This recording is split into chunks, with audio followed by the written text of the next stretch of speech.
രണ്ടാഴ്ചത്തോളം മുന്നേ എനിക്കൊരു അൺനോൺ നമ്പറിൽ നിന്ന് ഒരു കോൾ വന്നിരുന്നു. ഈ കോളിൽ എനിക്ക് ഒരു ലേഡിയാണ് എന്നോട് സംസാരിച്ചത്. അൺനോൺ കോൾ ആയതുകൊണ്ട് ഇവർ പറഞ്ഞ കാര്യങ്ങളൊന്നും ഞാൻ ഫേസ് വാല്യൂ എടുത്തില്ല. പറഞ്ഞ കാര്യങ്ങൾ ഭയങ്കര ഗ്രീവൻസും ഭയങ്കര ഒരു ക്രിമിനൽ പശ്ചാത്തലമുള്ള കാര്യങ്ങളാണ് എന്നോട് പങ്കുവച്ചത്. എനിക്ക് പരിചയമുള്ള 3-4 പേരുടെ പേരുകൾ ഇവർ എടുത്തു പറഞ്ഞു. ഇതിൽ ഒരു പേര് ഈ പറയുന്ന വിപിൻ്റെയും കൂടിയായിരുന്നു. ഒപ്പം എൻ്റെ വളരെ അടുത്ത സുഹൃത്തായ വേറൊരു സുഹൃത്തിൻ്റെ പേരും കൂടി പറഞ്ഞിരുന്നു. ഈ രണ്ടുപേരും ഞാൻ ഇമ്മീഡിയറ്റ്ലി കോൾ ചെയ്ത് സംസാരിച്ചു. ഇങ്ങനത്തെ ഒരു സംസാരം ഉണ്ടായിട്ടുണ്ട്. വിറ്റ് ഈസ് ഭയങ്കര ക്രിമിനൽ സ്പേസിലുള്ള കാര്യങ്ങളാണ് സംസാരിച്ചത് എന്നോട്. ഈ കാര്യങ്ങളാണ് ഞാൻ ഈ അടുത്തായിട്ട് ഓണറബിൾ DGPക്കും ADGPക്കും വിത്ത് പ്രൂഫുകൾ ഞാൻ അയച്ചു കൊടുത്തേക്കണം. ഒരാൾ സൈലൻസ് ആയിരുന്നു ഈ കോളിൽ. രണ്ടാമത്തെ ആളെന്ന് വിപിൻ അതിനെ ഇങ്ങനെ അൺനോൺ നമ്പറിലേക്ക് വിളിക്കുന്ന കോൾസ് നമ്മൾ എൻ്റർടൈൻ ചെയ്യരുത്. Which is fair. ഞാനത് വിട്ടു കളഞ്ഞു. ഒരു 2 ദിവസത്തിൻ്റെ ഗ്യാപ്പിൽ എനിക്ക് പിന്നെയും ഇങ്ങനത്തെ ഒരു അനുഭവം ഉണ്ടായി. എന്നെ ഒരാൾ വിളിച്ച് ഒരുപാട് മോശപ്പെട്ട അനുഭവങ്ങൾ ഉണ്ടായ കാര്യങ്ങൾ എന്നോട് പങ്കുവച്ചു. അത് മലയാള സിനിമയുടെ വളരെ പ്രോമിനൻ്റ് ആയ ഒരു ഫീമെയിൽ സിനി ആർട്ടിസ്റ്റ് ആയിരുന്നു.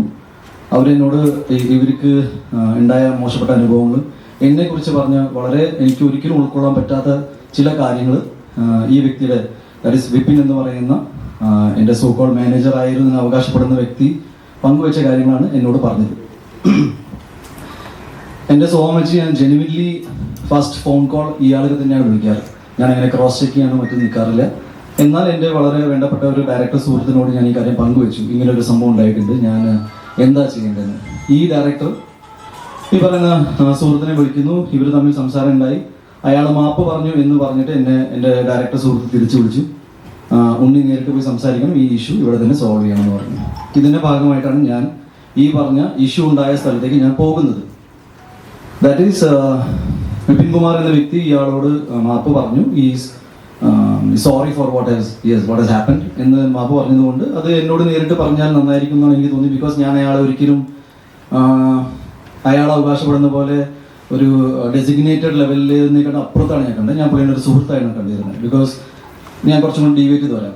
2018 ആദ്യമായിട്ട് ഉണ്ണിമുന്തൻ ഫിലിംസ് എന്ന സിനിമയുടെ പ്രൊഡക്ഷൻ കമ്പനിയുടെ ഒരു തോട്ട് വന്നത് ഫോർ ദ മൂവി മേപ്പടിയാൻ. ഈ മേപ്പടിയാൻ്റെ സംഭവം എന്ന് വെച്ചാൽ 2018 തുടങ്ങിയിട്ടുണ്ടെങ്കിലും ഈ സിനിമ അവസാനിച്ച് വന്നപ്പോഴേക്കും 2021 ആയി. വിച്ച് ഇസ് വൈ ഓൾമോസ്റ്റ് 3 ഇയേഴ്സോളം ഞങ്ങൾ ഒരു ടീം, ഇതിൻ്റെ ഒരു HOD എന്ന് പറയുന്ന ഹെഡ് ഓഫ് ദി ഡിപ്പാർട്ട്മെന്റ്സ് ഒക്കെ നിൽക്കുന്ന ടീം വളരെ ഒരു ടെക്നിക്കൽ ക്രൂവിനപ്പുറത്ത് ഒരു സുഹൃത്ത് ബന്ധത്തിലേക്ക് അത് പോയി. സിനിമകളിൽ മാനേജർ പരിപാടി എന്താണെന്ന് ഞാൻ അതും കൂടി ഒന്ന് ക്ലാരിഫൈ ചെയ്യാം. ബിക്കോസ് അതിനെക്കുറിച്ചും ഒരു ചർച്ചകളുണ്ട്. എനിക്ക് ഒരുപാട് സുഹൃത്തുക്കളുണ്ട് who are producers, production controllers എന്നില്ല. നിങ്ങളുടെ കൂട്ടത്തിൽ നിൽക്കുന്ന ഒരുപാട് ആൾക്കാർക്ക് എൻ്റെ ഡയറക്റ്റ് ആക്സസ് ഉണ്ട്. അപ്പോൾ ഒരു സിനിമ എന്നിലേക്ക് എത്തണമെങ്കിൽ ആർക്കും എപ്പോൾ വേണമെങ്കിൽ വിളിക്കാം.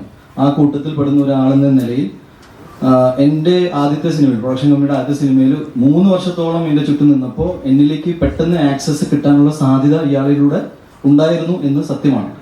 എന്നാൽ അയാളെ ഞാൻ അവൻ്റെ ഓൾറെഡി എൻ്റെ ഫേസ്ബുക്ക് പോസ്റ്റിൽ മെൻഷൻ ചെയ്തിട്ടുണ്ട്. അങ്ങനെ ഞങ്ങൾ തമ്മിൽ ഒരു അന്തർധാര അല്ലെങ്കിൽ ഒരു ധാരണ ഓൺ പേപ്പർ ഉണ്ടായിട്ടില്ല. ബിക്കോസ് ലെറ്റ്സ് എ സിനിമയിൽ വളരെ പ്രോമിനൻ്റ് ആയ ഒരു പ്രൊഡ്യൂസറും പ്രൊഡക്ഷൻ മാനേജറും എക്സിക്യൂട്ടീവ് കൺട്രോളായി നിൽക്കുന്ന നിങ്ങൾക്ക് എല്ലാവർക്കും നമ്മുടെ വളരെ പ്രിയപ്പെട്ട ബാദുഷ ചേട്ടനുണ്ട്.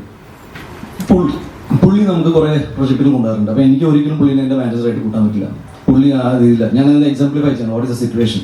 അല്ലാതെ എന്നെ ചലഞ്ച് ചെയ്യാൻ പറയില്ല. ഞാൻ അതിൻ്റെ ഒരു മലയാള സിനിമയിൽ ഇത് നടക്കുന്ന അതിൻ്റെ പ്രോട്ടോകോൾ. എനിവേസ് ഞാൻ ഈ പറഞ്ഞ ദിവസം ഇയാളെ കാണാൻ പോകുമ്പോൾ വളരെ യാദർശികമായിട്ട് അവിടെ വേറൊരു ഞങ്ങളുടെ കോമൺ ഫ്രണ്ടായ സുഹൃത്ത് അവിടെ ഉണ്ടായി. ഇയാളുമായിട്ട് നിങ്ങൾ ഇന്നലെ ഒരു വീഡിയോ സർക്കുലേറ്റ് ചെയ്ത് കണ്ടു കാണുമെന്ന് വിചാരിക്കുന്നു. അതിൽ വളരെ മാന്യമായിട്ടാണ് ഞാൻ സംസാരിച്ചുകൊണ്ടിരുന്നത്. അതിൽ വേറെ നിങ്ങളെല്ലാവരും അല്ലെങ്കിൽ ഒരുപാട് മീഡിയാസ് അല്ലെങ്കിൽ കുറേ പേര് ആൻറ്റിസിപ്പേറ്റ് ചെയ്യുന്ന അടി ഉണ്ടായിട്ടില്ല. ഇതൊരു അടി കേസായിട്ട് എടുക്കാൻ ബുദ്ധിമുട്ടുണ്ട്. ബിക്കോസ് അടി ഉണ്ടായിട്ടില്ല. ഞാൻ ആവർത്തിച്ചുകൊണ്ട് പറയാണ്, ആസ് എ വ്യക്തി എന്ന നിലയിൽ ഞാൻ ഇതുവരെ എൻ്റെ 22-ാം വയസ്സിലും 21-ാം വയസ്സിലും കണ്ട ആൾക്കാർ ഇവിടെ ഈ കൂട്ടത്തിലുണ്ട്. ചേട്ടാ, നമ്മൾ ആദ്യം പരിചയപ്പെടുമ്പോൾ എനിക്ക് 21 വയസ്സാണ്. എന്നിട്ട് എനിക്ക് 38 ഞാൻ പറഞ്ഞത് ഞാൻ നുണ പറയാറില്ല. മാത്രമല്ല എനിക്ക് ചെയ്ത കാര്യങ്ങൾ സമ്മതിക്കാനും മടിയില്ല. അന്ന് ഉണ്ടായ കാര്യങ്ങൾ ഇത്രയേ ഉള്ളൂ. ഇയാൾ വരുന്നു, ഞാൻ ഒന്നുകൂടി റിപ്പീറ്റ് ചെയ്യാം. ഇയാൾ വരുന്നു, പുള്ളി ചെയ്ത കാര്യങ്ങൾ നമുക്ക് പൊറുക്കാൻ പറ്റാത്ത കാര്യങ്ങളായതുകൊണ്ട് ഒരു സുഹൃത്ത് എന്ന നിലയിൽ എനിക്ക് അറിയണമെന്നുണ്ടായിരുന്നു എന്ത് അവസ്ഥയിലാണ് ഇയാൾ ഇത്രയും മോശപ്പെട്ട കാര്യങ്ങൾ നമ്മളെക്കുറിച്ച് സംസാരിക്കുന്നത്. എൻ്റെ സുഹൃത്തായ മറ്റേ ഡയറക്ടർ പറഞ്ഞു ഇയാൾ ഓൾറെഡി അപ്പോളജറ്റിക് ആണെന്ന്. ഒരു ഹീറ്റഡ് ആർഗ്യുമെന്റിന്റെ ഭാഗമായിട്ട് ഇയാളോട് കൂളിംഗ് ക്ലാസ് എന്ന് വെച്ചാൽ ഞാനിപ്പോൾ ഇവിടെ നിങ്ങളോട് മുന്നിൽ കൂളിംഗ് ക്ലാസ് ഇരുന്ന് സംസാരിച്ചു കഴിഞ്ഞാൽ you will feel insulted because ഞാനൊരു സീരിയസ് കാര്യം സംസാരിക്കാൻ വരികയാണ്. നിങ്ങൾ ആ സൈക്കോളജിക്കൽ സാധനം മനസ്സിലാക്കുന്നെന്ന് ഞാൻ വിചാരിക്കുന്നു. എനിവേസ് ഒരു ഹീറ്റഡ് ആർഗ്യുമെന്റ് ഞാൻ ഈ കൂളിംഗ് ഗ്ലാസ് വലിച്ചെറിഞ്ഞു. സത്യമാണ്, പുള്ളി പേടിച്ചിട്ട് കുറച്ച് നേരത്തിന് കരഞ്ഞിട്ട് പുള്ളി മാപ്പ് പറഞ്ഞു പോയി. ആ കൂട്ടത്തിൽ അവിടെ ഉണ്ടായ ഞങ്ങളുടെ വളരെ കോമൺ ആയ ഒരാൾ, പുള്ളിക്ക് ഈ വിഷയം എന്താണെന്ന് പോലും അറിയാത്ത ഒരാളാണ്. അത് പോലീസിൻ്റെ അടുത്ത് മൊഴി പറഞ്ഞിട്ടുണ്ട്. പുള്ളി പറഞ്ഞ മൊഴിയിൽ ഞാൻ മനസ്സിലാക്കുന്നത് സത്യസന്ധമായിട്ട് പറഞ്ഞ കാര്യങ്ങളാണ്. ഒരു കുറ്റം ഇയാളുടെ ഭാഗത്ത് നിന്നായിട്ടുണ്ട്, അത് പുള്ളി സമ്മതിച്ചു.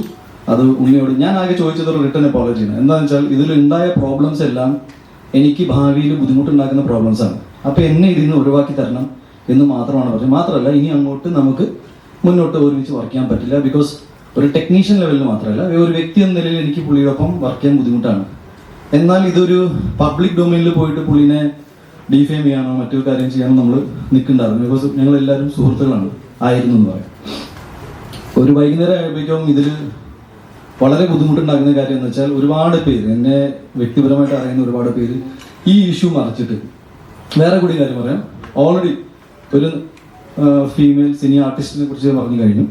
ഓൾറെഡി എനിക്ക് തോന്നുന്നു ഒരു 2-3 മാസം മുന്നേ തന്നെ വളരെ പോപ്പുലറായ വേറെ ഫീമെയിൽ സിനി ആർട്ടിസ്റ്റ് ഫെഫ്കേലോ എവിടെയോ ഒരു കംപ്ലൈൻറ്റ് ഇയാൾക്കെതിരെ എതിരെ ഉണ്ട്. ഇതൊരു റിപ്പീറ്റഡ് ഒഫൻസ് ആണ്. എന്ന് വെച്ചാൽ ഞാൻ പറഞ്ഞു വന്നത് ഫേസ് വാല്യൂവിൽ ഒരാൾ പറഞ്ഞ കാര്യങ്ങൾ, ദാറ്റ് ഈസ് എൻ്റെ അടുത്ത സുഹൃത്തായ ടോയിനോടെ പേര് പറഞ്ഞിട്ട് ഞാൻ ഇയാളുടെ സിനിമയെ മോശപ്പെട്ട രീതിയിൽ സംസാരിച്ച് അടിച്ചു എന്ന് പറഞ്ഞാൽ ഇത് കംപ്ലീറ്റ്ലി ഒറിജിനൽ ഇഷ്യൂന്ന് ട്രാക്ഷൻ മാറ്റാൻ വേണ്ടി മാത്രം ഉണ്ടാക്കിയ ഒരു കഥയാണ്. എൻ്റെ പ്രോബ്ലം എന്താണെന്ന് വെച്ചാൽ ആക്ച്വൽ ഇഷ്യൂ ആരും ഇതുവരെ ഡിസ്കസ് ചെയ്തിട്ടില്ല. ഞാൻ എന്തിനാണ് ഇയാളോട് സംസാരിക്കാൻ പോയത്, എന്താണ് എനിക്ക് ഇഷ്യൂ ഉണ്ടായത്. എനിക്ക് തോന്നുന്നു ഞാൻ ഒരാളുമായിട്ട് വഴക്കുണ്ടാക്കുന്നതിൽ ഒരു ന്യൂസ് വാല്യൂ ഇല്ലാത്തതുകൊണ്ട് ഡെഫിനറ്റ്ലി ഒരു 2 താരങ്ങൾ തമ്മിൽ ഫൈറ്റ് ഉണ്ടാക്കി കഴിഞ്ഞാൽ കുറച്ചും കൂടി രസകരമായിരിക്കും. ഞാൻ മനസ്സിലാക്കിയത് ഇയാൾക്ക് ഏതെങ്കിലും രീതിയിൽ നമുക്ക് ലീഗലി ഫൈറ്റ് ചെയ്യണം, അല്ലെങ്കിൽ ഈ സോഷ്യൽ മീഡിയയിൽ ഇരുന്നിട്ട് എൻ്റെ വ്യക്തി ജീവിതത്തെക്കുറിച്ചും എൻ്റെ മാനസികാവസ്ഥയെക്കുറിച്ചും എൻ്റെ സിനിമാ ജീവിതത്തെക്കുറിച്ചും ഞാൻ എന്ന വ്യക്തിയെക്കുറിച്ചും ഇങ്ങനെ നോൺ സ്റ്റോപ്പ് ഡിഫെയിം ചെയ്യാനുള്ള കാര്യങ്ങൾ എന്താണെന്ന് എനിക്ക് മനസ്സിലായിട്ടില്ല. ഇതുവരെ ഒരു ഇഷ്യൂ എന്താണെന്ന് പുള്ളി അഡ്രസ്സ് ചെയ്തിട്ടില്ല. ഞാൻ പറഞ്ഞു വന്നത് കംപ്ലീറ്റ്ലി ഫാബ്രിക്കേറ്റഡ് ആണ്. പറഞ്ഞ ഓരോ കാര്യങ്ങളും ഞാൻ നിഷേധിക്കുന്നു. എന്നെ സംബന്ധിച്ച് നടന്ന കാര്യങ്ങൾ ഇതാണ്. ഇതൊരു വളരെ മോശപ്പെട്ട കാര്യം പുള്ളിയുടെ ഭാഗത്ത് നിന്ന് ഉണ്ടായതുകൊണ്ട് അത് വിത്ത് പ്രൂഫ് പിടിക്കപ്പെട്ടു. ഇനി ഞാൻ ഈ പറയുന്ന ആൾക്കാർ ആരാണ്, ചുമ്മാ നിങ്ങളുടെ മുന്നിൽ ഒരു മലയാളം ഫിലിം ഇൻഡസ്ട്രിയിലെ ടോപ്പ് എന്താ പറയുക ഏറ്റവും പ്രോമിനൻ്റ് ആയ ഹീറോയിൻസിൻ്റെ പേര് വെച്ചിട്ട് ഞാൻ അവിടെ ഇറങ്ങി പോകുന്നില്ല. നിങ്ങൾക്ക് വേണമെങ്കിൽ ഇവിടെ ഇരുന്നിട്ട് അമ്മ അസോസിയേഷനിലേക്കും ഫെഫ്കയിലേക്കും ഫോൺ വിളിച്ച് ചോദിക്കാം ഇങ്ങനത്തെ